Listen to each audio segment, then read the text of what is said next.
পেটের গ্যাস কি এবং কেন হয়? পেটের গ্যাস মূলত হজমের গোলযোগ থেকে উৎপন্ন হয়। আমাদের পরিপাকতন্ত্রে খাবার ভাঙার সময় স্বাভাবিকভাবেই কিছু গ্যাস উৎপন্ন হয়, কিন্তু হজম ঠিকমতো না হলে এই গ্যাস অতিরিক্ত পরিমাণে তৈরি হয়ে পেটে ব্যথা, ফাঁপা, ঢেকুর এবং অস্বস্তি সৃষ্টি করে। গ্যাস হওয়ার প্রধান কিছু কারণ: অনিয়মিত খাওয়া দাওয়া, অতিরিক্ত মশলাযুক্ত বা ভাজাভুজি খাবার, তাড়াহুড়ো করে খাওয়া, দীর্ঘক্ষণ খালি পেটে থাকা, অতিরিক্ত চা কফি বা ধূমপান, মানসিক চাপ বা দুশ্চিন্তা।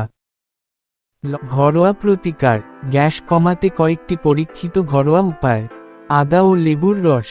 1 চা চামচ আদার রসের সঙ্গে 1 চামচ লেবুর রস মিশিয়ে খাওয়ার আগে খান।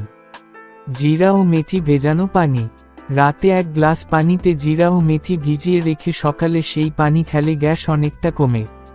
তুলসী পাতা ও মধু। 5টি তুলসী পাতার রসের সঙ্গে 1 চা চামচ মধু মিশিয়ে খেলে আরাম পাওয়া যায়। গরম জল পান করা। খাবারের পর হালকা গরম জল পান করলে হজম ভালো হয় এবং গ্যাসের পরিমাণ কমে। আয়ুর্বেদিক চিকিৎসা। আয়ুর্বেদে গ্যাসের সমস্যার জন্য কিছু পরীক্ষিত ওষুধ আছে, যেমন হিঙাস্তক চূর্ণ।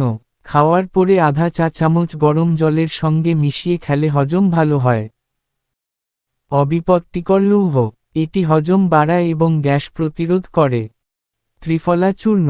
রাতে শোবার আগে গরম জলের সঙ্গে খেলে পেট পরিষ্কার হয় ও গ্যাস জমে না। প্রতিরোধের উপায় ও পরামর্শ: গ্যাস প্রতিরোধে যা করবেন: নিয়মিত ও সময়মতো খাবেন, চিবিয়ে খাবেন, হালকা ব্যায়াম করুন, অতিরিক্ত ঝাল মশলাযুক্ত খাবার এড়িয়ে চলুন, পানীয় জল বিশুদ্ধ ও কুসুম গরম খান।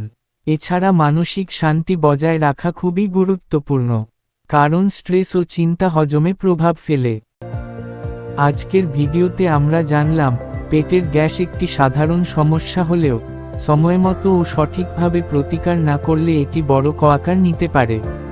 তাই প্রাকৃতিক ও ঘরোয়া সমাধান সঙ্গে সঠিক জীবনযাপনই পারে এই সমস্যার মূল চাবিকাঠি হতে। ভিডিওটি ভালো লাগলে লাইক দিন, শেয়ার করুন ও অভিজ্ঞতার আলোকে চ্যানেলটি সাবস্ক্রাইব করতে ভুলবেন না। মন্তব্যে জানান আপনি আর কোন সমস্যার সমাধান জানতে চান। ধন্যবাদ।